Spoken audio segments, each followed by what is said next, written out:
Good day, Lena. My name is Sibyl Mdunge. I'm the Business Studies Grade 12 teacher. I'm going to be giving you a lesson on management and leadership, which is done in Grade 12, Term 2, under the topic Business Ventures.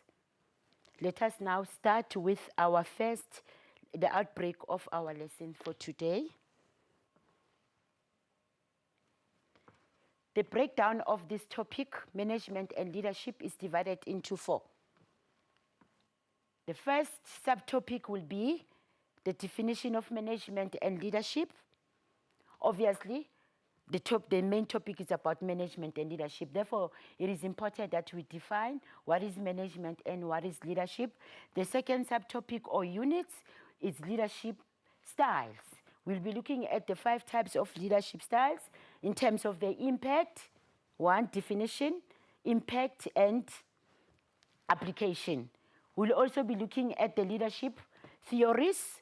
Then the last unit will be the role of personal attitude in successful leadership. Right? Let us now start with our first unit of this lesson. It's management and leadership. We must look at the learning outcome for management and leadership. What do we mean? Why is it important for us to know the learning outcome? It is important because we need to know what is it that we need to know at the end of the lesson.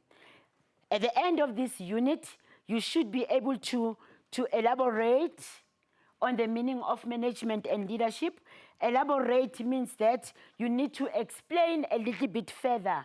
You go beyond defining the term management or leadership. You also need to be able to differentiate between management and leadership, meaning you must explain the difference between these two concepts. Right? Now let us look at now the content itself. We're going to define what is management. Management is the coordination of planning, organizing, leading, controlling employees to achieve goals. Now, Lena, in grade 10, you were taught the definition of management. These 4 concepts, planning, organizing, leading, and controlling, were taught in grade 10 as the elements, basic elements of management task. But in grade 12, we're using these 4 elements to define the meaning of management. You need to know that a person becomes a manager because of the position. This is very important. This means that not everyone can be a manager. You must be appointed as in a position as a manager in which he or she is appointed. And again, it means that if you want to be a manager, you need to have qualifications. You have to have a bachelor's degree, or you need to have a management diploma. You can't just be a manager, right? Let us look at now the meaning of leadership.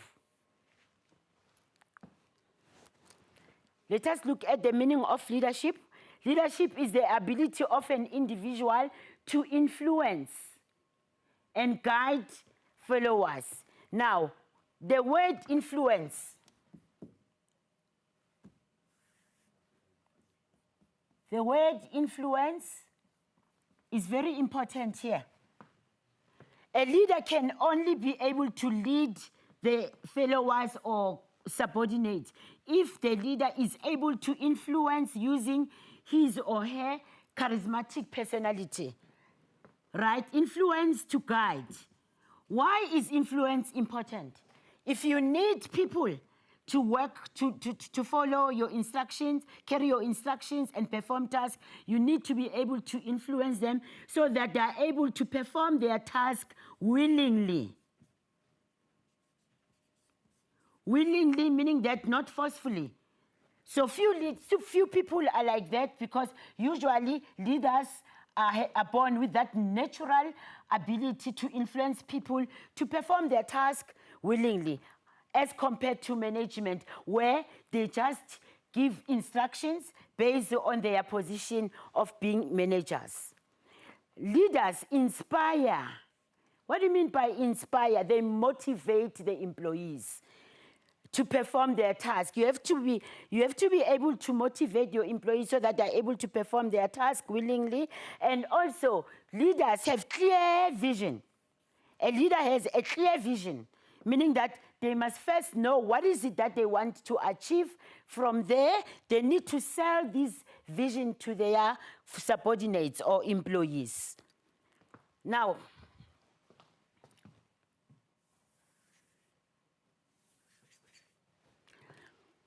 Lena, note, if you understand the meaning of management and leadership, it will be easy for you to differentiate. It will be easy for you to differentiate between management and leadership. Before we can even go into differentiation, one would say, if you are asked, say examiners decide to ask you to explain the difference between management and leadership. What is it that you need to do? Before you can even study your notes or whatever, you have to look at the definition. Obviously, it will tell you that what is the first meaning. You define management as the coordination of planning, organizing, and leading, right? In order to achieve the goals. Then you define leadership in terms of ability to influence and guide followers, right? And also you'll use another definition of management to say ability, a person becomes a manager because of the position in which or she is appointed. Then you look into leadership. What is leadership? It's clear vision. A leader must need to have a clear vision and also ability to inspire others. Now, based on what we have done, let us look at our next slide and see if we differentiate between management and leadership. See if these definitions are not going to be embedded in those differences. Here is it. Differences between leadership and management. If you look at your exam guideline, 2020 exam guideline, you would notice that it says learner must be able to know leadership and management, elaborate. It also, the next bullet in your exam guideline, it says differentiate, distinguish between management and leadership. They ask if the verb differentiate and distinguish can be used interchangeably, they mean the same thing. Leadership, let us differentiate. Obviously, you can see that all what you have said, it's there. Leadership, they've got natural leadership skills. They're born with that. This management, they become managers because they are appointed. Leaders have power. Let us take note of the power, the word power. This is important, power. So if you look at power, power is used in, it appears under leadership, appears also under management. Let us look at how power is used here. What makes the leader to have power? The leader has power because of his knowledge,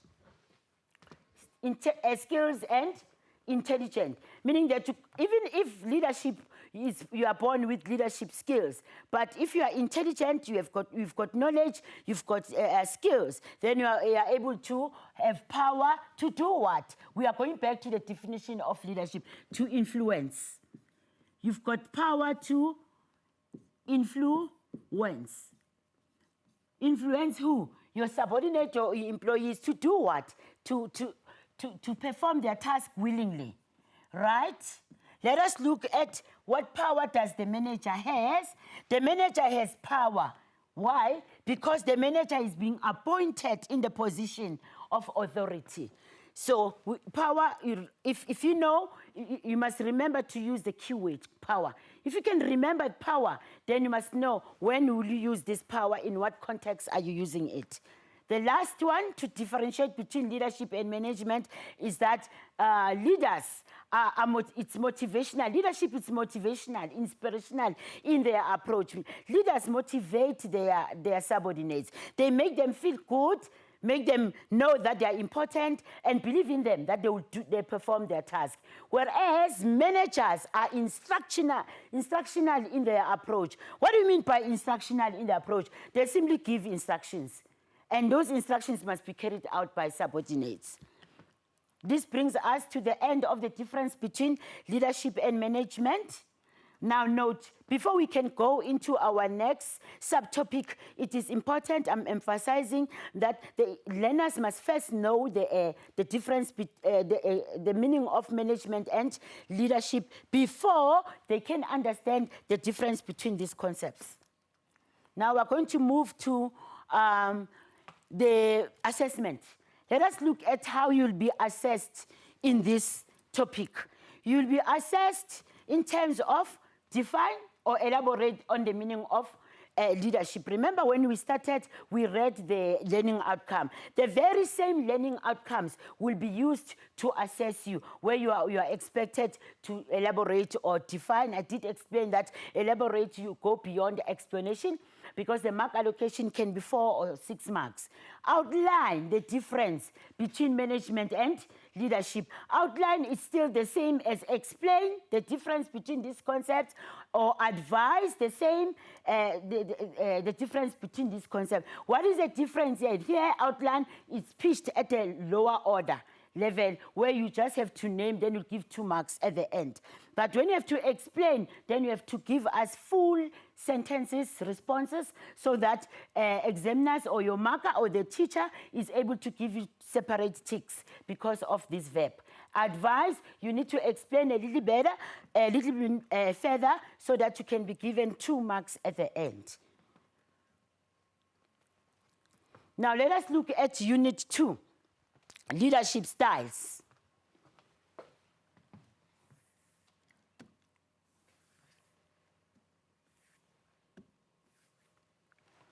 Right? If you look at leadership styles, there are 5 types of leadership styles. You need to know, even at home, your parents use different leadership styles. Some people are democratic leaders, some leaders are autocratic leaders, some are laissez-faire leaders, some are charismatic leaders, some are use transactional, right? We need to know what is the meaning of this leadership. Now, if you look at the learning outcome for this leadership style, learner, it is important that you know that this content, usually when it is asked in essay type question or section B, it can be considered as a high impact content. Why? Because if you have to define democratic, if you looked at democratic, then it means that you have to know the definition. What is it? The meaning. You have to know the impact. What is an impact of a democratic leadership style in terms of advantages and or disadvantages? And you also need to know application. What do we mean by application? When will this, in what situation should this leadership style be applied in the workplace? So all the 5 types of leadership style must be studied in terms of the definition, the impact or application first, then impact, right? And you must also identify this leadership style. Where do you identify them? From given scenarios and motivation. We will go along, as we go along with the lesson, we will look at a scenario where it depicts a leadership style, where you'll be asked to identify this leadership style and explain and motivate your answer. The last one, you need to recommend situations. Now, learner, if you look at these 3 sub-bullets, you will see that it covers the definition, where you have to elaborate. It covers the impact. It also covers the application. Now, let us go into the content and look at what is the meaning of each leadership style, and when should business apply this leadership style, and also what is the recommendation in which this can be used and the impact. Right.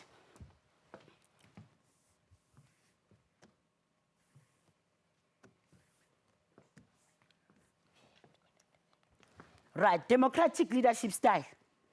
What is this leadership style? This leadership style, the employee, the kind of this democratic leader is this leader that allows employees to participate.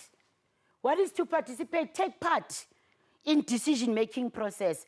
This is a leader that believes in the employees. This is the leader that does not make decision without involving the employees. Why is the leader doing this? Because the leader wants to make others, his followers, empowered or motivated. Right. Let us look at the situation in which the democratic leadership style can be applied in the workplace. Right? Now, this leadership style can be applied when group members are skilled and waiting to share their ideas. Say, for an example, you are a leader of a certain company, right? And your employees are skilled. They are knowledgeable. Obviously, you can't make decisions alone. You would need to take their ideas. You will need their inputs so that you can better the performance of the business. The leader does not have all information, right? This leadership style, you are appointed in a certain company, right? You are a new manager. Why are you appointed in that company? You are appointed in this company because of your qualification, not experience. But in that company, there are different employees who are knowledgeable, who are skilled, who are experienced, but they are not appointed as managers. Therefore, as a leader, you then want information from those employees that you'll be leading because they've got valuable information. And also, when will it be used? It can also be used when complex decision has to be made. Sometimes the business is faced with complex decision. Right now, we've got the COVID-19 epidemic.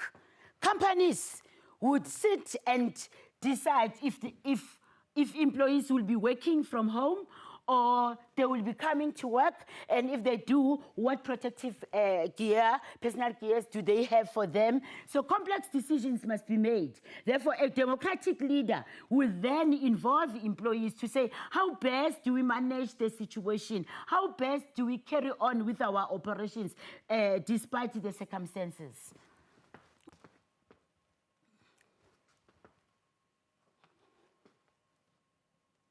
Let us look at the impact. Let us look at the impact of the democratic leader. The impact of the democratic leader. Impact, remember, we said impact means advantages and or disadvantages. A learner note, the and or, it's important. And or.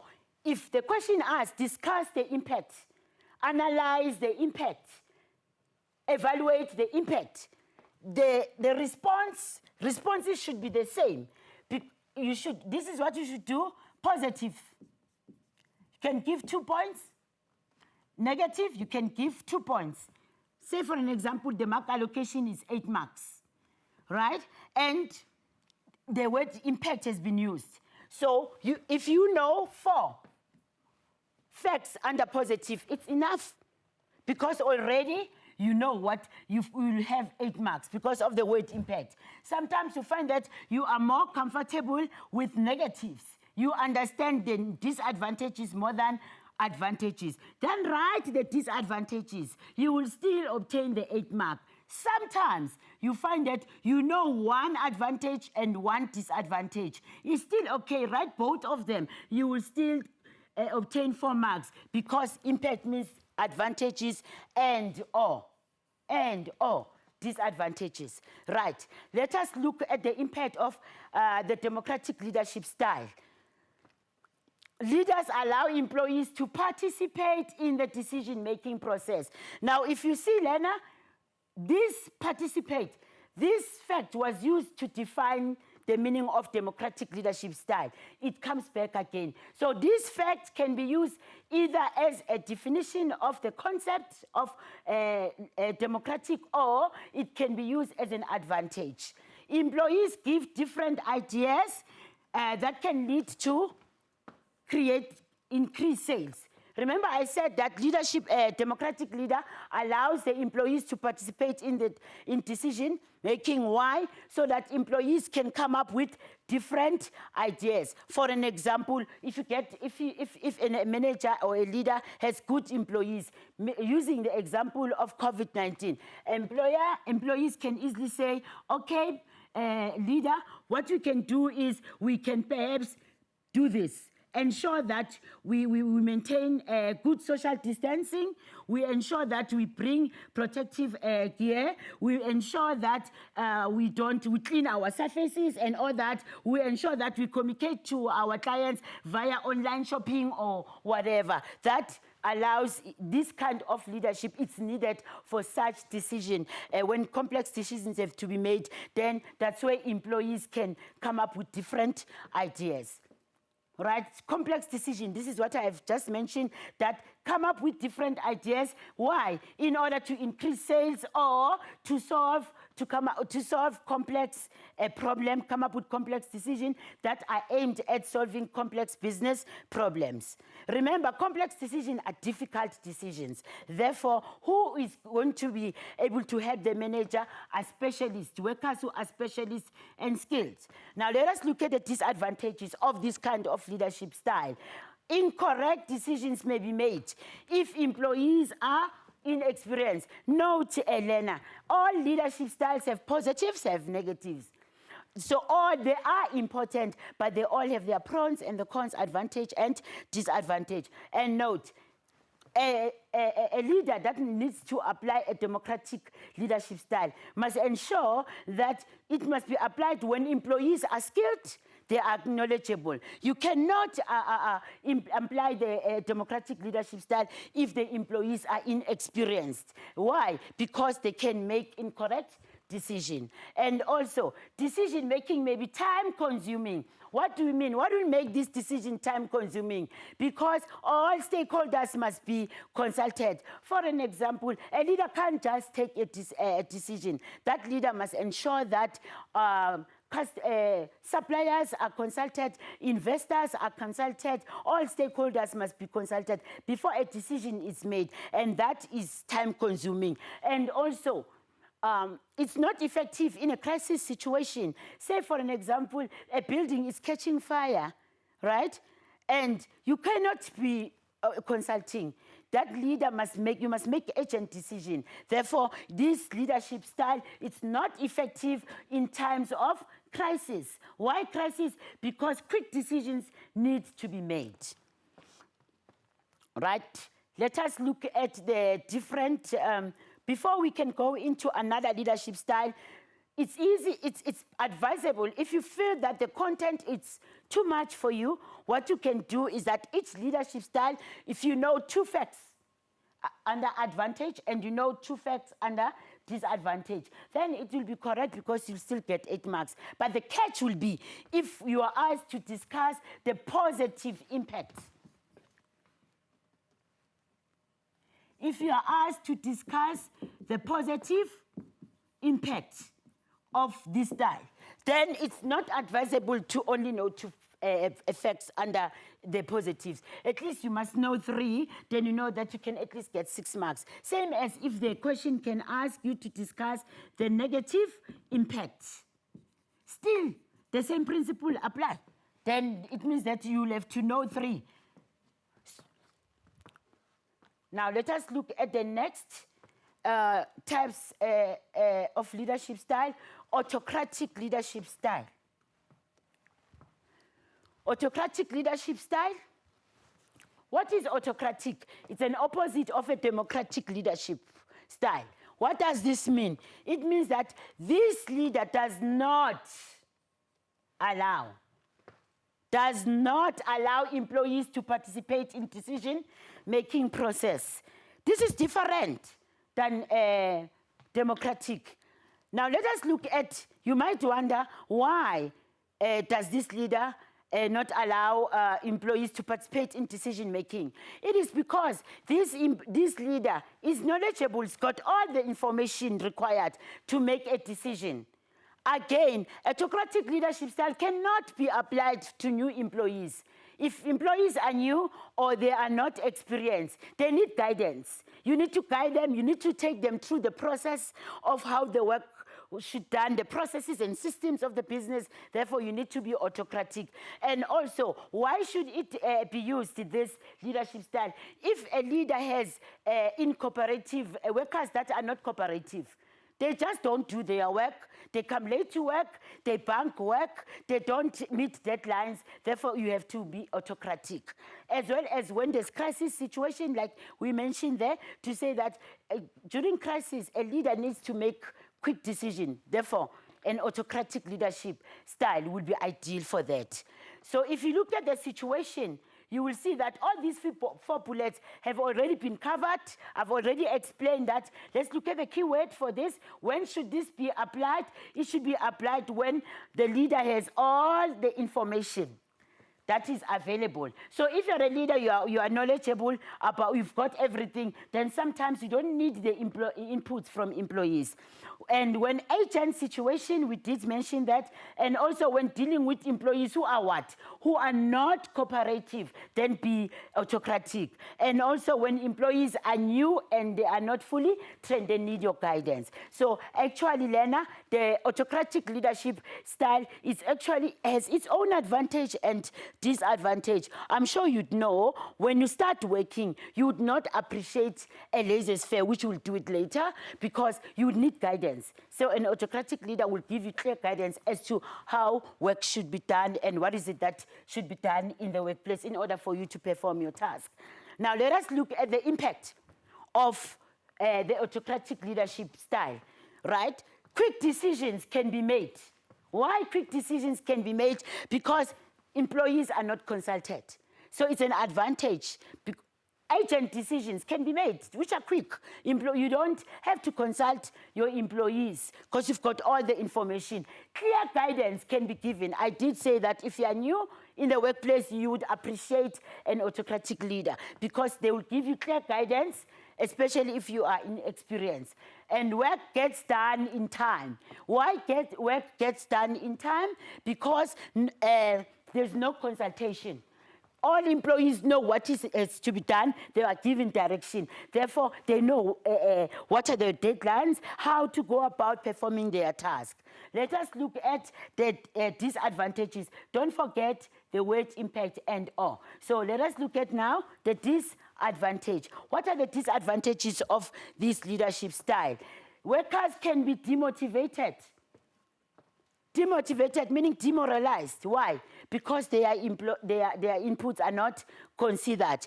As a leader might miss out on creative ideas. Some employees or workers can have good ideas, brilliant ideas, and they are not allowed to give their inputs. Therefore, a business or a leader can lose on creative ideas that could be used to improve performance, business performance. And also, there can be high rate of absenteeism.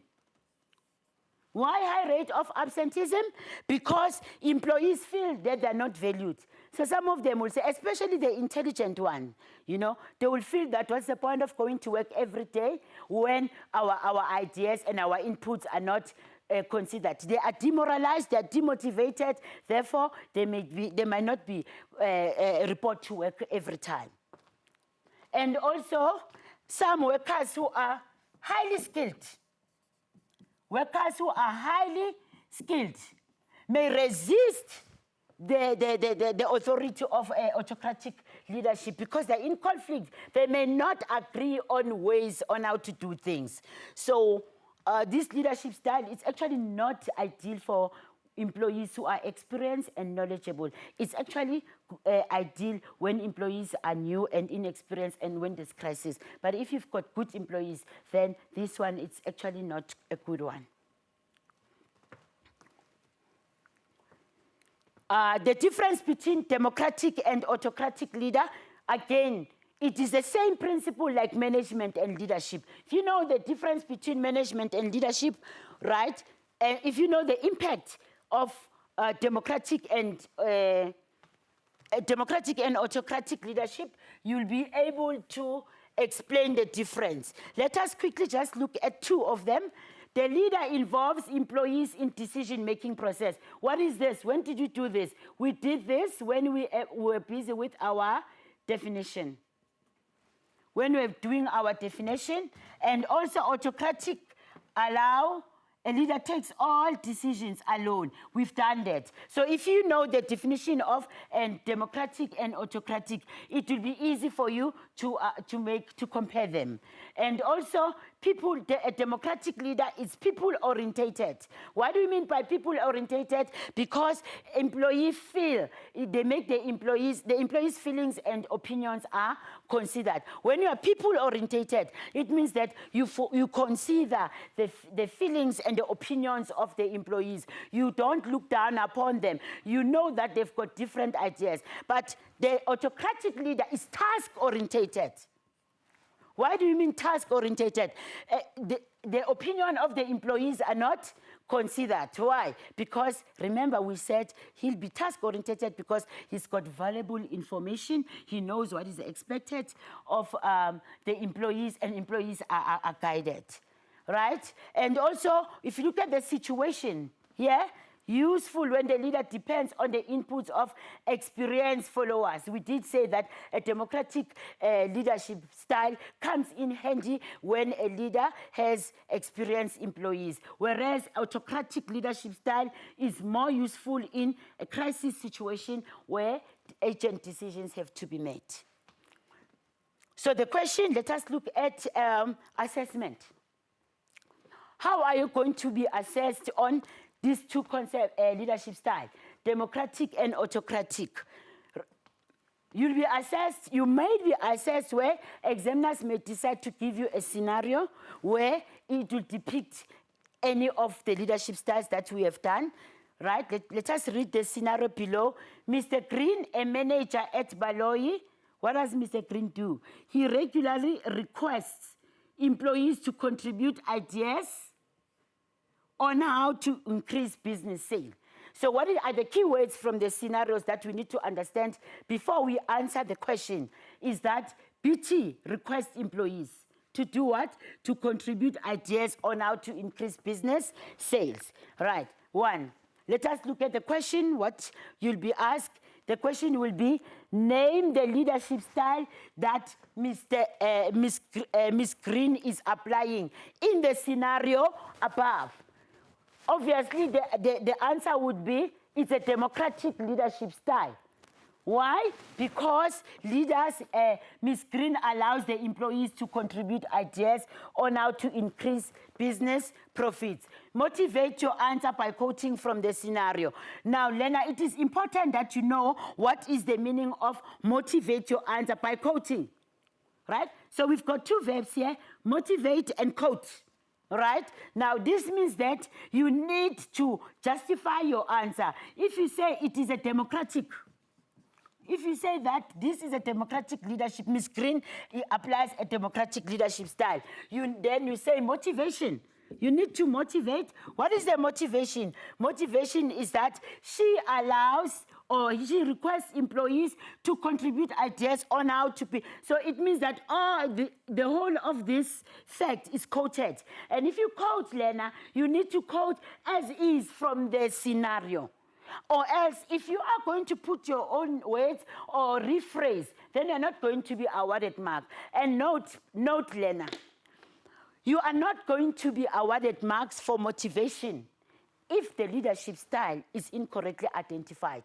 Say, for an example, you misread the scenario and you interpreted the scenario as if it requires an autocratic leadership style. But then when you motivate, you'll say autocratic, that is incorrect. But when you motivate, you'll say request employees to contribute their ideas. That is incorrect. So the motivation will automatically not be awarded marks because the motivation would not go with the required leadership style. Therefore, all questions in business studies, all questions that requires you to identify a certain concept in the scenario, and where it says motivate by quoting, it means that for motivation to be awarded marks, it means that the concept must have been correctly identified. That is the rule. Let us look at discuss the impact of The next question will be discuss the impact of Green's leadership style mentioned above. So what does this mean? The impact, we said that you must now look at, you need now to look at democratic, the advantages and or the disadvantage. Remember what I said earlier on? I said to you, if you know the advantages, then you can, what is the mark allocation here? The mark allocation of the impact is 6 marks. What does it mean? You can simply give 3 facts. You can simply give 3 facts, 3 advantages of a democratic without even going to disadvantage. If you feel you're comfortable with disadvantages, then you can give 3 facts on disadvantages, then it's 6 marks. Or you can give 1 each, or 2 of each and the other one, right? Analyze the impact. This is the same. The response is the same. If examiners are, if the question is asked, analyze the impact, the same response you gave for discuss the impact will be the same response you are going to give, because analyze is the same. It means positive or negative. What is the difference? You would want to know why this is asked differently. This one is asked differently because examiners would want to ask it in terms of a higher order. So this is a higher order verb, and this is a middle order verb, but they mean the same. The last question is on recommend situations in which an autocratic leadership style can be applied, right? So those are the situations that we have dealt with in this unit. Now let us go into our next unit.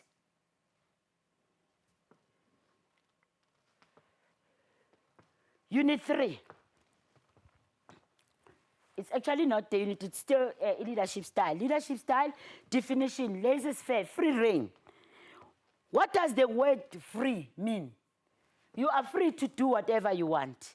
So it should tell you that this kind of a leadership style is that leader who allows his employees to make decisions on how to work on their methods. They make their own decisions. Please, Lena, do not confuse the democratic leadership style with the laissez-faire. The laissez-faire leadership style is that leader who is not, his hands off leadership. He is not with his employees. All what he does, he tells employees that you are welcome to work on your own methods, decide on your work methods and procedures.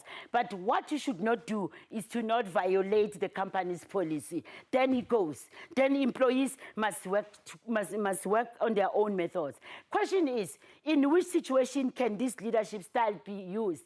It can be used when the leader is dealing with experts. Like teachers, for an example, the principal can use a laissez-faire leadership style when the teachers they are expert teachers. So teachers will decide on how to teach you, on how to assess you, on how to discipline you, on how to make sure that remediation is taking place. So principal is not in the classroom, but the principal will say, whatever you do, ensure that you do not violate the school's code of conduct. So the leadership style, it's like that. You only apply it only when the employees are experts. It can only be applied when employees are experts and can take responsibility for their action. Also, the leader is very busy, and delegation of tasks will increase productivity. So you are a leader, you've got many tasks to do. Therefore, you would rather have the experts delegate tasks to experts because you know that they will increase productivity, they will do what is expected. So this leadership style is actually not a bad leadership style. It's actually an ideal leadership style if workers are experts and they have got experience and they're also committed to perform their tasks. Let us look at the impact of laissez-faire leadership style. Advantage. Employees have maximum freedom. Well, what do you mean by maximum freedom? Full freedom. They can work independently. They can decide that I'm going to start working at 9. They work flexible times as long as they know that deadlines must be met. And employees, and it motivates employees. Why is that? Because employees feel that they are trusted and that their leaders believe in them, that they will perform. So therefore, it actually makes them take responsibility for their action. As you can see here, can take responsibility for their action, and as you can see here, motivate workers by trusting them to do things on their own. And also, individual team members may develop leadership skills. So in fact, it can be argued that this leadership style, if it used to expect, it actually train the leaders to also become, employees to become leaders. If you look at the negatives, like we mentioned that all leadership styles have positives and negatives. Lack of clear direction. Sometimes even if employees are experts, but they will need to be given clear. They will need to be given direction as to the time frames, as well as the monitoring. When is the monitoring going to be done? But if this is not done, they are just been given a task to do and left alone. This can also demotivate employees. And also, it can reduce productivity. Why? Productivity can be low, especially if employees are not knowledgeable. Sometimes leaders would apply the laissez-faire leadership style to employees who are still new, who are not experienced. Then this leadership style is not going to be effective. Why? Because employees lack the necessary knowledge and skills. Therefore, productivity is lowered. Let us look at our fourth leadership style, which is charismatic. This leader uses charm to influence his team to achieve the business. I'm sure all learners know the charm, the meaning of charm, because you always say, oh, this person's got charm. This person is a charmer. What do you mean by charm? By charm, it means that the leader inspires. A person who pleases people, a person who is likable because of his personality. Now, a charismatic leader will use charm, will ensure that people, the employees do what he wants, they perform their tasks because of the charm, the personality, good personality, right? When will this, in what situation will this leadership style be used or applied in the workplace? When the leader wants to sell vision in order to achieve excellency, right? You must know that the vision is something that is new. You can come up with a vision, a long-term vision, and you need a buy-in. You need people to take your vision and run with it. But you can't sell a vision if you do not have a charismatic personality. You can only sell that vision if you've got charm. If you are able to influence, smile, and make people feel important, make people realize why that is important. And also it can be used to motivate employees as the leader is energetic. You can't be a charismatic leader if you are not energetic. Energetic meaning that whatever you do, show energy, show enthusiasm, show that you love what you are doing. Lead by example. Then you motivate employees. They would want to become like you. They would want to do exactly what you are doing because they will be saying, oh, our leader is not lazy. Our leader is at the forefront. Our leader does ABCD. Therefore, we also have to do that. So they are inspired because of your charm and of your energy as well. Inspire hard work among employees because they would have no reason to be lazy. They will be working hard because of your energy. So the charismatic leadership style is actually a good one. It depends on your personality. Not everyone, not all people would have that. Sometimes other people are good, but they are not just charismatic. But if it works well if a company has a vision, future vision to sell and everything, then they'll be able to influence people to change. We will look at the leadership theories. You will see that if you look at leadership theories, the transformational theory will resonate very well in these leadership style. But for now, let's park it. But I want you to remember the charismatic leadership style when it will be applied, so that when you get to the transformational theory, then you can connect the charismatic leadership style with a transformational theory. For now, let's focus on this leadership style. But park it, have it at the back of your mind that you need to know this when you get to the leadership theories, especially transformational. Now, let us go into our next, this one, impact. Impact is an expert. If you look at these three facts, they are the same as the application. So we are not going to go back into it because we have dealt with it. Now, what does it mean? It means that if you know when the situation in which the charismatic leadership style is applied, then you will know the positives, meaning you will know that you'll simply take the very same facts and put it as positives. Expert as selling vision, we did mention. Employees are motivated as the leader is energetic. Isn't that? We did mention that. Inspires hard work among employees. So the very same three facts on the application of this leadership style can also be used to explain the advantages. Now let us look at the disadvantage of this leadership style. Leaders believe more in themselves than the team. As much as they are charismatic, but they do not actually develop the skills of others because they feel that others would not perform, do the task the way they would. Therefore, it's a disadvantage because when the project collapses, then the project can collapse if the team leader leaves the team. And also, they do not tolerate change. Transactional. That's our last type of leadership style. Transactional. What is the meaning of transactional? Transactional. It's give and take, buying or selling in economics, but it's give and take. Why is it called transactional? Because this kind of the leader would offer rewards.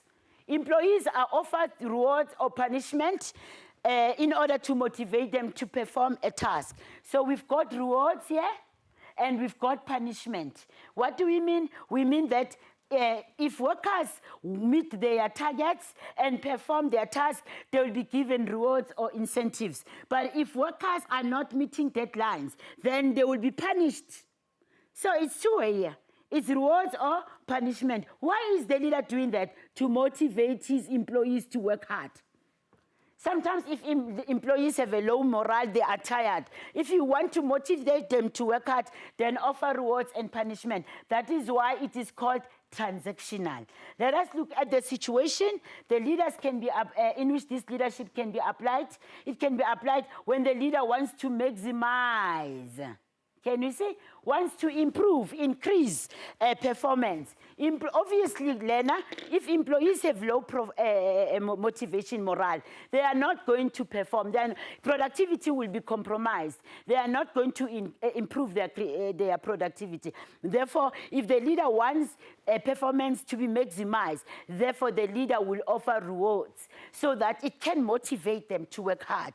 And also, deadlines can have to be met.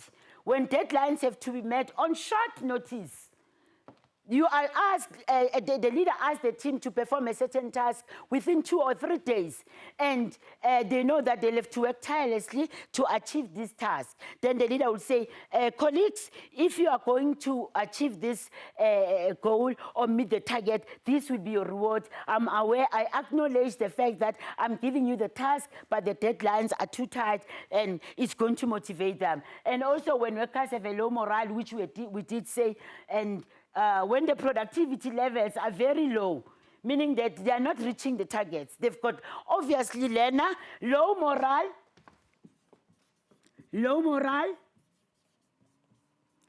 will affect productivity.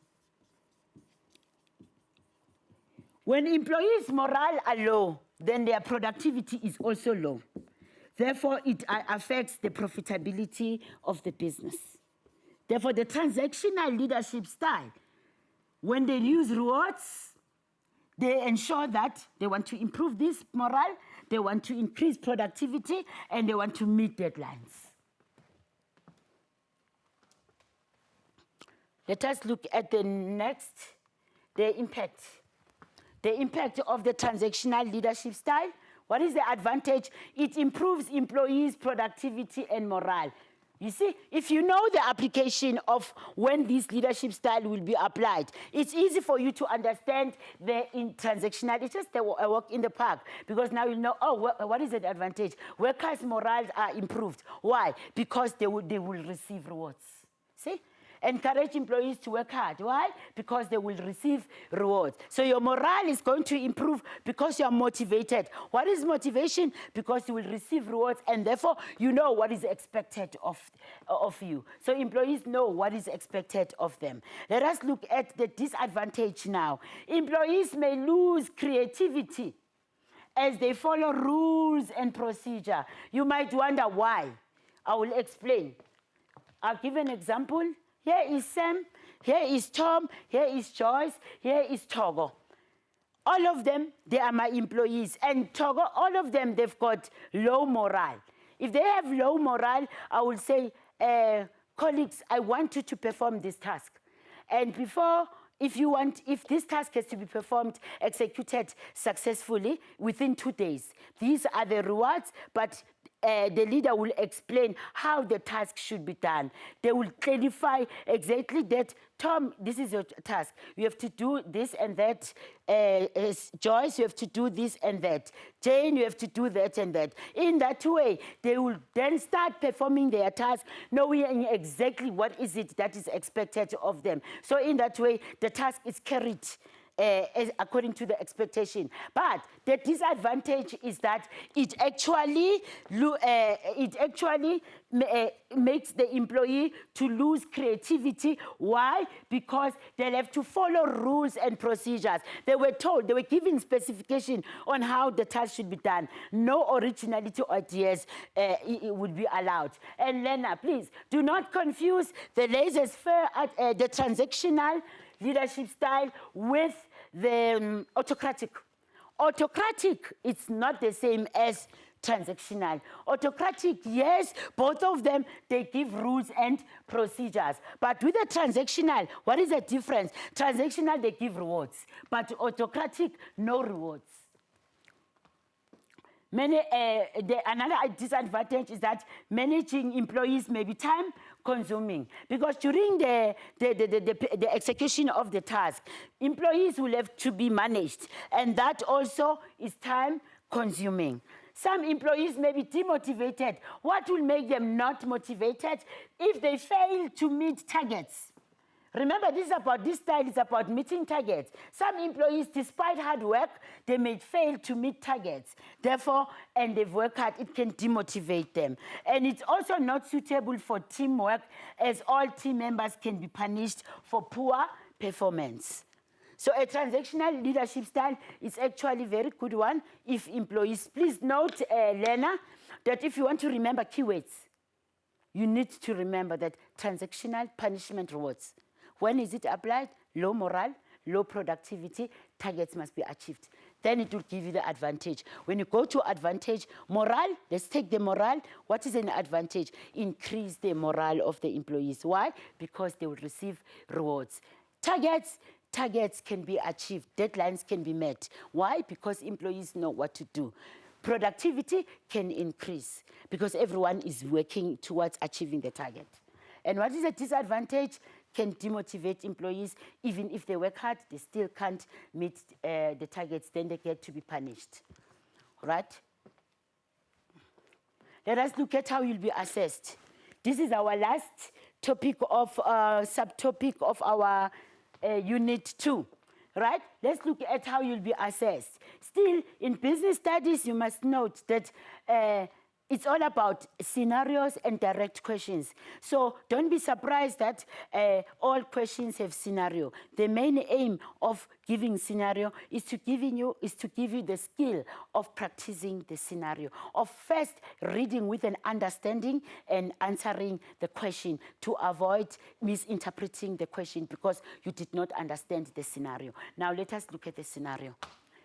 GC specializes in developing new computer software for various computer programs. This is not a fact, it's just giving us the background. What is a fact?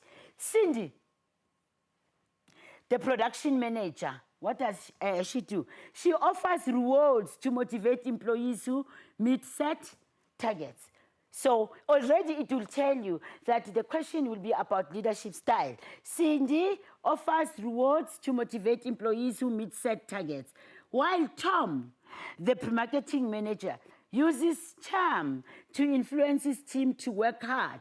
Obviously, it tells you, before we can even read the question, we can see that the examiner will ask two types of leadership style that you need to identify, two types of leadership style. That will be charismatic, and that will also be transactional. Let's read the question. So, Lena, it's important that you need to identify, to think, preempt that what the question will be about after reading the scenario. Therefore, what I'm saying that it is important to first read the scenario with an understanding before attempting answering the question. Now, let's look at the question. The question says, identify the leadership style used by Cindy and Tom, and motivate your answer by quoting from the scenario. Examiners can give you a table where they will say, use the table below as a guide to answer the question. Please note the instruction says, use the table below as a guide. It does not mean literally that you must throw the table. It just means that you must just use the table. All questions in the business studies question paper, where two concepts are asked in the scenario, you would be given a table to say, use a table below as a guide. It means that you don't have to read raw, because the instruction does not say read raw. It says use the table as a guide. That cannot be overemphasized, right? Let us look at this one. Now, it will be leadership style, motivation. So you need to say, Tom, right? Then,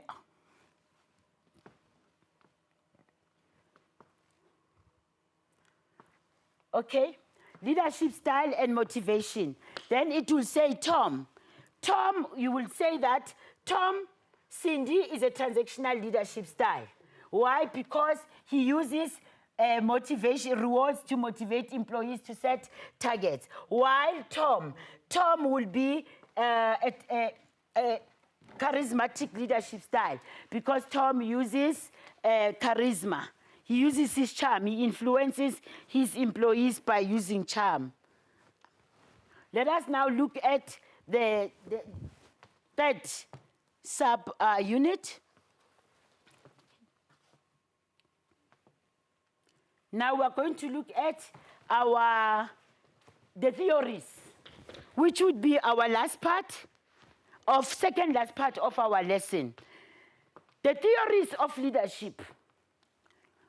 Lena, before I can read the slides, I just want to give you a brief overview of the importance of the theories of leadership. We have done the 5 leadership styles, but we need to know, why are we doing leadership theories? We are doing leadership theories because each and every leader is guided by the theory as to what kind of a leadership style they must implement in the workplace.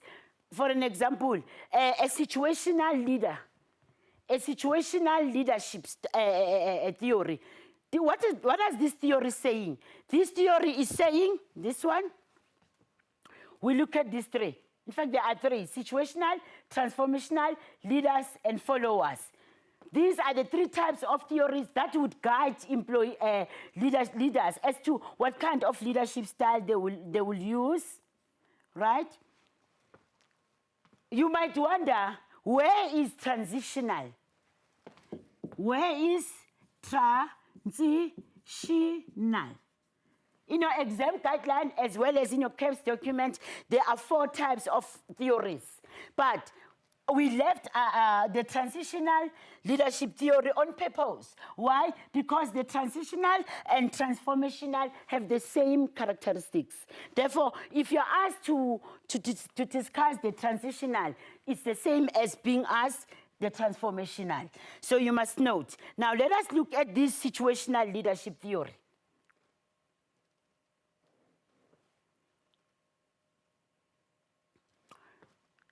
What is this theory saying? This theory is saying different leaders would require, different characteristics will require a different situation, or different situation will require different leadership. Right? I'll give you an example. What did we say? The democratic? Where do we apply this democratic leadership style? When leaders, when employees are experts, or when the leader is new, experts. And laissez-faire, free reign, when do we apply it? When employees are experts as well, and the leader wants to delegate. And when do we autocratic? When employees are new. When employees are new and inexperienced. Now, this leadership style say, leaders, there is no leadership style that is perfect. First, before you decide on the democratic leader, or you decide on applying the laissez-faire, autocratic, and charismatic, first look at the situation, assess the situation. The situation will tell you, will dictate a leadership style that will be used. Yes, the situation dictates the leadership style that should be applied. So what does that mean? It means that this theory is saying leaders must be flexible and adaptable. You can't use the same leadership style we're in different situations. And also, this theory also says leaders look at the level of maturity of employees. The level of maturity of employees must also be considered. What do you mean by level of maturity? If an employee is still new, if the employee is new in the workplace, you can't apply the democratic leadership style.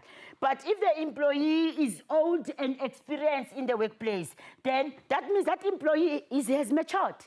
Therefore, you would apply the democratic leadership style. Even in your house, at home, your parents don't apply the same leadership style.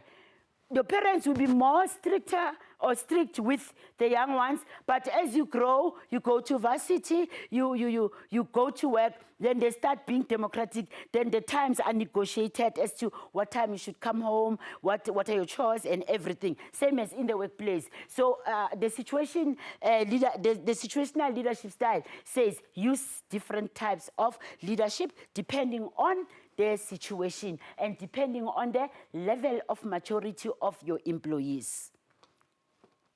And also, for the situational leadership theory to be effective, then it means that there must be a good relationship between leaders and employees. This relationship must be based on mutual trust.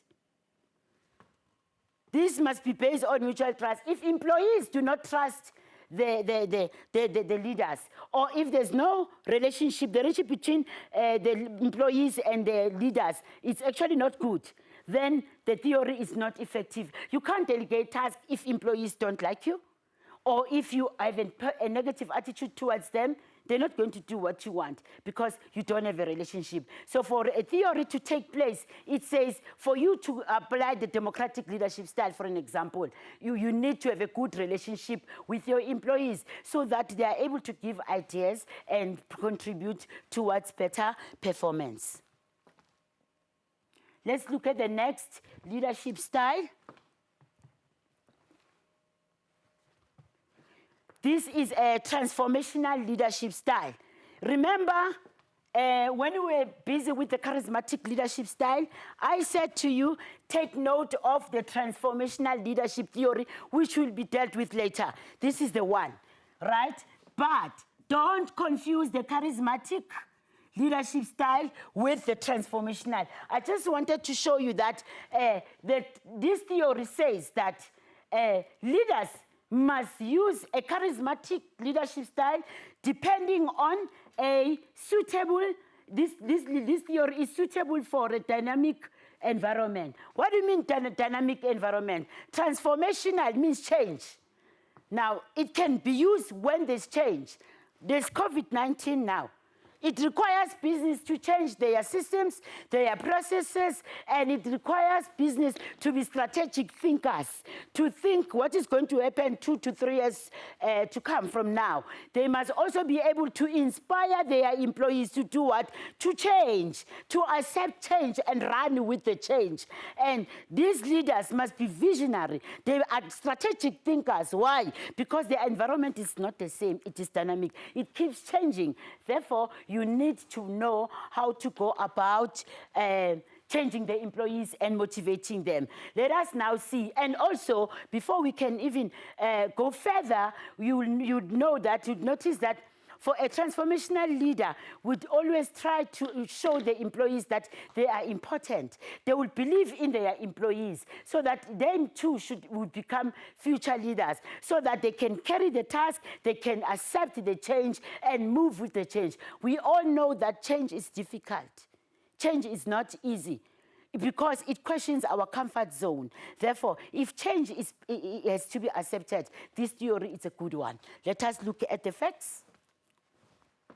So we said it's a dynamic environment, and also this theory depends on the personality of the leader, right?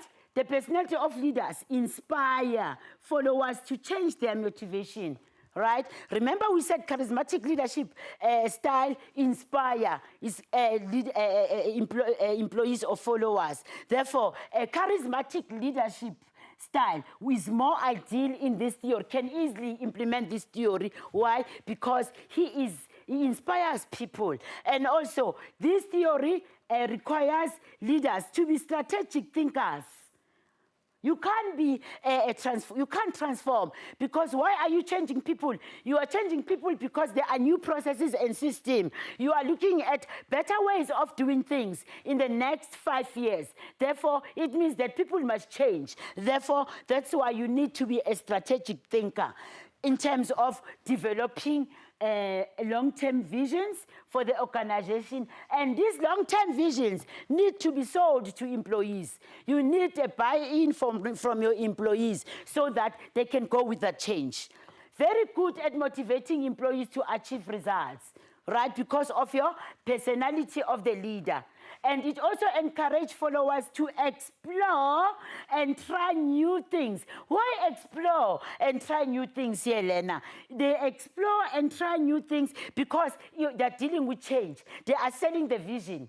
It's long-term goals. That long-term goals needs different thinking, different ideas as to how things will be done. And the leaders have respect of their followers. This is important. This theory is saying leaders must respect their the followers must respect the leaders.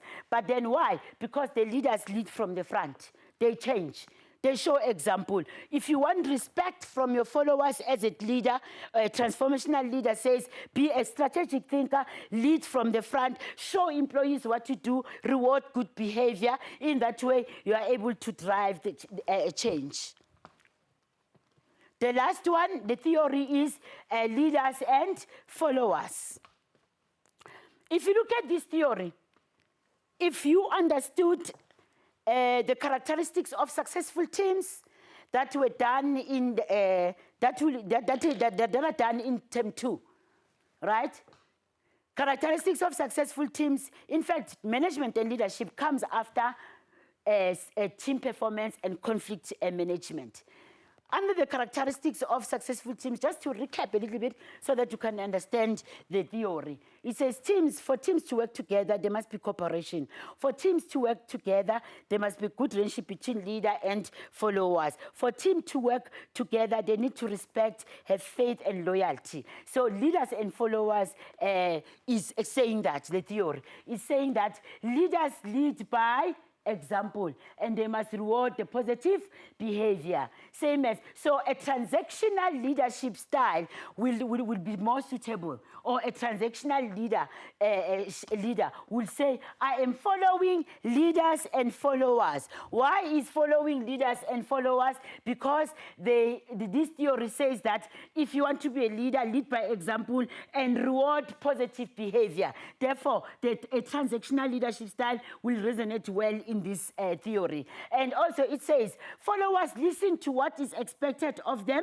and are willing to work as team. There it goes again. A transactional leader as well as autocratic leader will follow this theory, because this theory says before followers can perform their task, you need to explain what is it that is expected of them. Hence it says, followers listen to what is expected of them and they are willing to work as a team.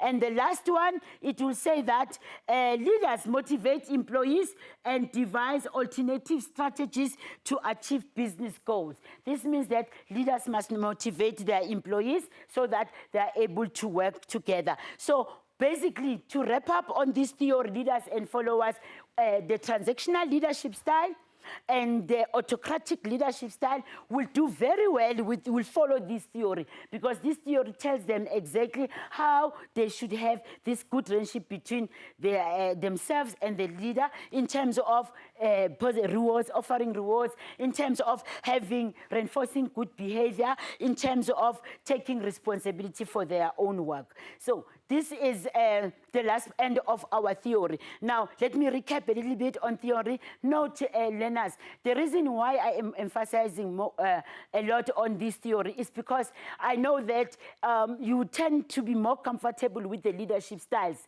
but pay less attention on leadership theory. Whereas it is important that you need to know what are leadership theories. And note, leadership theories, when you study leadership theories, just focus on the characteristics, on the theory, discuss.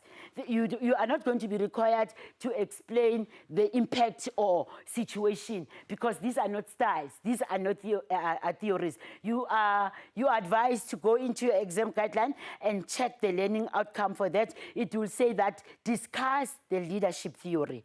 It doesn't say evaluate the leadership theory. It doesn't say suggest situation in which this theory can be applied. No, that is only applicable to leadership style. So therefore, in conclusion, leadership theories are actually just discussion, and they are very important in the workplace because they inform the kind of leadership style that must be applied by a leader. Assessment, as you can see, assessment. There are only two kinds of assessment, right? Assessment on leadership theory. Tammy allocates tasks to employees according to their level of maturity. Tammy does what? Allocate tasks to employees according to what? According to their level of maturity. What theory? The question would say, you'd immediately pick it up that it's about the theory. Name the leadership theory that Tammy is applying. Tammy is applying what? A situational. Remember, what did we say about situational? We said a situational leadership theory looks at the level of maturity. So the level of maturity of employees is actually very important. So that task can be assigned or delegated. Discuss the leadership theory identified above. So it means that now I need to explain this. If you are asked a statement or a fact in the scenario like this one, what does it say? Tammy allocate tasks to his employees, according to the level of maturity. You identify it's a situational theory. The follow-on question now is asking you to discuss this theory. You are not going to repeat what has been used in the question paper. the words that were used. You can't say allocate task, because that allocating of task according to a level of maturity, it's already in the paper. Now it means the examiner want other factors about situational theory. So then you'll be marked. Then you can give more. Same as transformational. And I'm just making you aware that advising you to stop over-relying on past papers. Because now you over-rely on papers, you study, you answer situational theory. You find that transformational theory was never asked in an indirect question. Therefore, you don't even preempt that examiners may maybe asked a transformational theory in a scenario. Why? Because of over-reliance on past NSC papers. You are requested to also think that, turn the question around and the scenario around and think that what if the scenario will now turn and ask about transformational theory. Create your own scenario and ask questions based on the scenario. In that way, you'll be able to answer any type of question that may be asked. So it means do not memorize. Study with an understanding so that when the question is asked indirectly, then you are able to answer.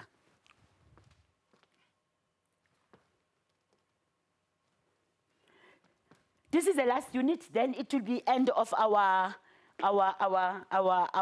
lesson. The role of personal attitude in successful leadership, right?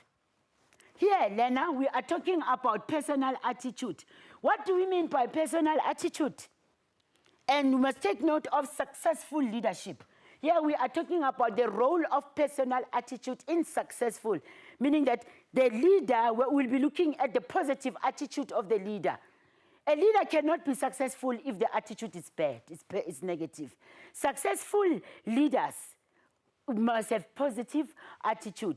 Now, Lena, I am going to not misinterpret this with the qualities of entrepreneur that we've done in grade 11 and grade 10. We're not looking at the entrepreneur qualities. The focus is on personal attitude that must be positive. Why the personal attitude must be positive? So that the goals of the business can be achieved, so that leaders can be successful. That is why it says the role of personal attitude in successful leadership. So do not focus on negatives, focus on positive if you are asked this question.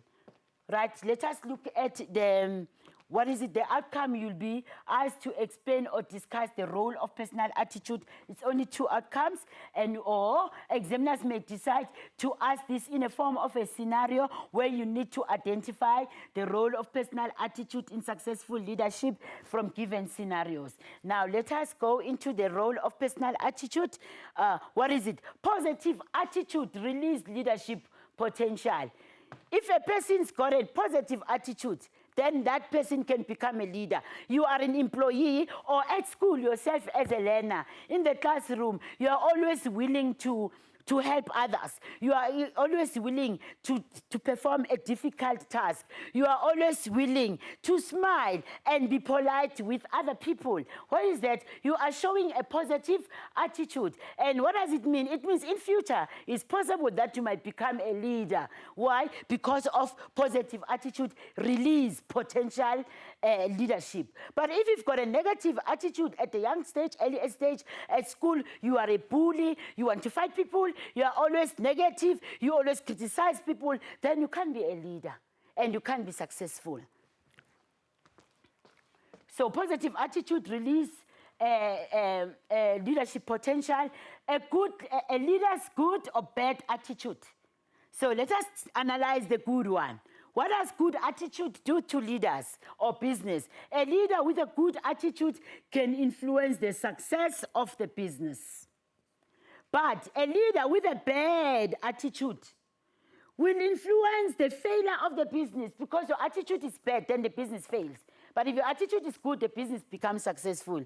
Leaders with a positive attitude know there is always more to learn. Now, for an example, you are a leader, you are faced with a challenging task, that is so difficult. But if you've got a positive attitude as a leader, you know that there's always room to learn. There's always more space to grow. So nothing will become difficult for you because of your attitude. So attitude goes, there's no way that you say, I can't do this. I'm not studying maths. I am not studying business studies. I am not trying essay type questions. If they ask essay, I'm not going to answer section C because section C is difficult. You are actually rendering yourself a failure already because of your attitude. But if your attitude is positive, you would say, I am going to try to attempt answering section C essay type questions, regardless of the fact that they're difficult. I can't write an essay, but I will try until I get it right. Your attitude is positive. Therefore, even in future, you'll become successful because if the task is there, is challenging, you don't run away, you face it. Good leaders will stay with the task regardless of difficulties. This is what I was explaining. The task is difficult, stay with it. Positive attitude, that's what will make you a successful leader. And good leaders understand that the right attitude will set the right atmosphere. I give you an example. Here you are a leader in the workplace. In the morning, you've got your briefings. You had 20 people or 30 employees. In the morning, when you greet them, you're greeting them with an attitude. But if you greet them with a positive attitude, I'll make an example. Say, oh, morning, colleagues, we woke up again. It's a new day. Yesterday, we did very well. I noticed A, B, C, and D, that was done, good practices. Let us try again today and improve on our good practices and all that. Happy day for today, good start. You can go to your offices. Then you are showing you are starting a day with the right attitude. And that right attitude will then set the right atmosphere. People, when they go to their office, they want to tackle their task head on because you have given them that boost, that, ego, that I want to do it, and they will do it. The last one, leaders' attitude may influence employees' thoughts and behavior. If you've got a positive attitude, the employee will say, wow, this one's got a positive attitude. Therefore, I must also have my positive attitude. The behavior, they will respect you. Employees will respect you. Why will employees respect you? Because of your attitude is positive. And even the thoughts, they will think good of you and they will respect you and the behavior will change. But if employees don't respect you as a leader, it means that the attitude is bad. Then they become rude to you because they're not showing respect. And the attitude is bad. The last part, assessment. Let us look at assessment. It's a scenario once more, learners. You need to really understand the importance of the scenario. Let's read the scenario with an understanding before we answer the question. Sihle, the owner of Mountain Hotel, applies the democratic leadership style in managing his employees. So Sihle is a democratic leader, number one.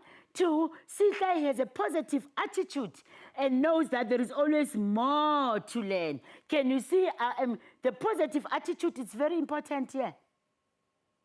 It doesn't say negative. Sihle has positive attitude and knows that there's always more to learn. What again about Sihle? Sihle models the behavior that he wants to see in his followers. Let's see. Already tells me that this is about the role of personal attitude in leadership, in successful leadership. Quote two roles. I'm highlighting two. Two roles of personal attitude in successful leadership displayed by Sihle in the scenario. Now, examiners are asking for two. You quote. You are going to be marked the first two. Let me show you. Here you are. You say, you write three response, but the question asks for two. You're going to say that he's a democratic leader. Sihle is a democratic leader. Then the second quote will say, Sihle has a positive attitude. And the last one will say, Sihle models the behavior. How are we going to be marked? Question asks two. So this is how you are going to be marked. One, this is incorrect. For democratic leadership, you are not getting the mark because democratic leadership doesn't say anything about the role of personal attitude. You are going to mark the first one. Sihle has a positive attitude. The next response is not going to be marked. We are going to cancel it. Why are we canceling it? Even if it's correct, it's in the scenario. Why are we correcting it? Because the question asked for two. the number of facts is specified. Therefore, the rule of marking is that if the number of facts is specified in the question paper, we are going to mark the first 2. Same as if I ask 4 aspects in the question paper of any topic, you answer 5. We are going to ask, you answer 6. We are going to mark the first 4. The last 2, whether they are correct or incorrect, you forfeit marks. Another one, advise Sihle on the other roles of personal attitude in successful leadership. So take note of the other, the word other. This means that you are not going to repeat the words or the facts that were used in the scenario because they are already in the question paper. Now the examiner is looking for other roles. It means that you need to give us other roles. Like for an example, positive attitude. A leader with a positive attitude creates a positive atmosphere. A positive attitude releases what? Leadership potential. Those are other facts that will be required. Essay, the last type. Let us look at now the essay question for this topic, management and leadership. How are you going to be asked? Now, you need to know, learners, that when you are asked to write an essay question will consist of 4 subheadings. All the headings that we have done, the units, will be asked sometimes in an essay. Let us read the preamble. Managers and leaders have realized that they need both management and leadership skill. So it tells you that the essay is about management for successful business ventures. They are always in agreement that the personal attitude plays an important role in promoting a good spirit. Let us read the instruction. What is required by this essay? Write an essay on management and leadership in which you include the following aspect. Give 3 differences between management and leadership. That was our unit 1. So you know how to answer that. And remember, question is saying give 3. So you must give 3. Once you give 4 or 5 differences, you are only going to mark the first 3. Now, the second sub-question of this essay asks, discuss the situational and transformational leadership theories, the one that we have done. And you can get more marks because there are 2 theories that are asked in one question. So maybe the maximum mark allocation can be 16 or 20 marks, 10, 10, or 16, 8, 8. So you can score marks. This we've covered already in our unit 4. Evaluate the impact of democratic and laissez-faire or free-rein leadership style on businesses. We've done the impact. We've done the laissez-faire. So you know this is evaluate. Then the last one, advise businesses on the role of personal attitude in successful leadership. Then you can now write the role of personal attitude. So you must know, maybe to remind you a little bit, introduction. How to write an essay, introduction. You need to write 2 points under introduction.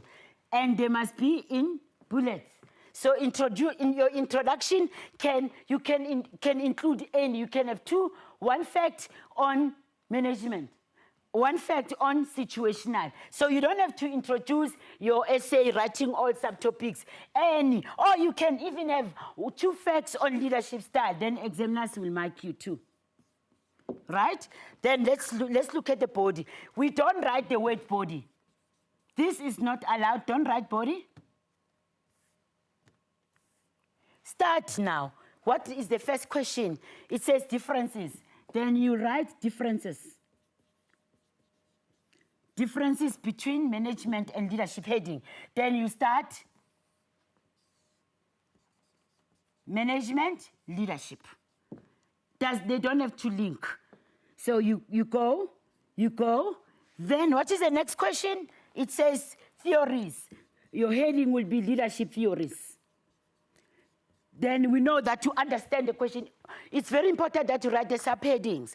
Advise a business, the impact, democratic leadership style. Then the other one will be democratic and laissez-faire leadership style. Then role of personal attitude. Then you say personal attitude. So now you have broken down the question into headings. Now let's see how you would be marked. It's important. I'm just encouraging you to attempt answering questions. So you've got, then you have your conclusion here. Conclusion, just give one fact. For conclusion, give one fact, conclude. But make sure that your conclusion does not repeat the statement used in the fact used in introduction and body. Your conclusion should be different. So it's 1 point, you are going to get 2 marks here for conclusion. So what is the difference between introduction and conclusion? Introduction, you need to have 2 facts. 1 mark, 1 mark, 2. But conclusion, 1 fact, 2. Now let us look at your lasso. I'm sure your teachers have taught you that. Your lasso, how are you going to be marked? Maybe use another one. Oh, let's go back. Right? L. We'll put L here and L here. Another L here. Just next to conclusion. The LL, what does the LL mean? It means that you are getting 2 marks for layout. Why? What is layout? For simply writing the word introduction and something underneath, whether it is correct or not. And conclusion, what does conclusion mean? You've written the word conclusion and you've written something underneath. Whether the fact is correct or not, you are still getting 2. Can you see that, Lena? You're getting 2 marks for nothing. For just writing the word introduction.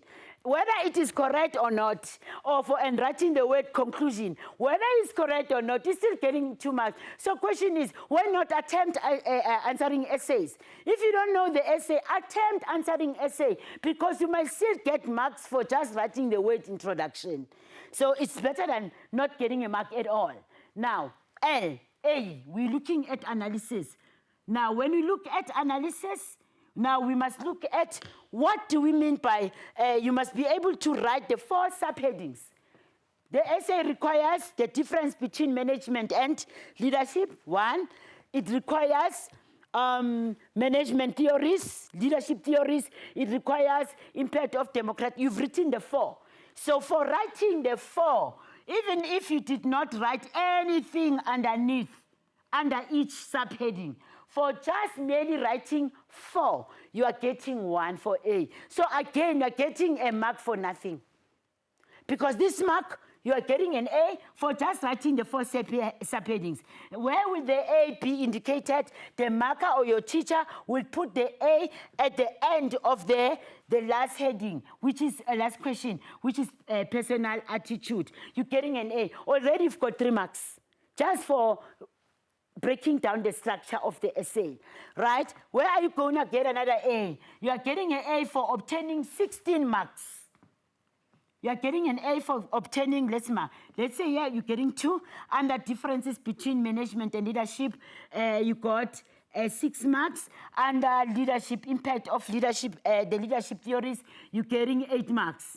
Already you've got 8 plus 2, 10 plus 6. Already you've got 16 facts. And you are not even done writing and finishing the essay, but already you have 16 facts. Then you're getting another A. That A will be for 16 marks or more. So you're getting 2. So you've got 2 for your layout, introduction and conclusion. You've got 2 for writing the 4 subheading, 1 mark. And you've got another mark for obtaining 16 marks or more. Therefore, it is your 2 marks. Then you've got your synthesis, your relevancy. So you can write the essay, even if you don't know, Lena, you forgot. But if you are going to write about difference between management and leadership, instead of you writing that difference, you are writing something that is not correct, but it's incorrect, but it's relevant to the question. Therefore, you're going to get, and everything is incorrect. All facts are incorrect, but relevant to the question. You are getting 2 for synthesis. Meaning you're getting 2 marks for nothing. You're getting 0 for facts, but 2 for synthesis. Why? It shows that you understood what the question needs, but you forgot the fact. But however, you are not irrelevant. So whatever is asked that is relevant to the question, not topic, to the question that is asked. And you've written 2 subtopics as 2 subheadings or 3. You're getting 2 regardless. So please, learner, I'm encouraging you to attempt writing essay type questions. Don't give up. If you are asked to write an essay, you can get 5 marks over 40 just for a layout. And for originality, it's not what for originality, you need to know that you need to come up with examples that are relevant. For an example, the example that I've made of COVID-19, the epidemic, I made an example when I touched on transformational theory and charismatic theory, that they need a vision. So that if you write that to say, for an example, the government is now doing this because of COVID-19 epidemic, that is recent. It's recent development that you put into your writing. But then you are getting a mark for that, because it shows that you read, you stay abreast with latest development. But you're not going to be given a mark for example. If these examples are in the textbook, they're not recent, you are not going to give a mark for taking an example that is the spaza shop or a house shop in your neighbor and say, my neighbor. The example must be scientific, well-researched, that we know that if we want to verify, when we Google, we can verify. I know that this is a difficult time for you learners, and I hope that you are going to make it. The topic management and leadership can easily be passed. You can easily obtain better marks if you go through, because it's theory, and also the question papers, and try and make sure that you don't memorize, you do a lot, you know the facts and application. I wish you all the best. And remember, if I have to recap, what is it that we have done? We started with the definition of management and leadership. 1, we did 2 differences between management and leadership. 3, we did leadership styles, which are 5. And the fourth factor, that unit that we did leadership theories. The last one, role of personal attitudes. And I'm urging you, requesting you to always consider your exam guideline, your new latest exam guidelines, which is 2020 exam guideline. Whatever is in that exam guideline, you must know that you know, because when you are assessed according to the exam guidelines. You may use the past papers, but note, some of the questions in the past papers might no longer be relevant because of the new updated exam guideline. So if you use 2016, 2017 paper, check the exam guideline. If it is relevant with that, then continue using that question. Don't say, no, but ma'am, we use this paper, because some of the subtopics content has been moved. So you might be irrelevant. So make sure that your first point of departure when you study is the exam guideline, your notes, and the question paper. If something is in the old question paper but it's not in the exam guideline, ignore. It means it's no longer relevant because the exam guideline has been updated. I wish you all the best. Stay home and be safe. Thank you.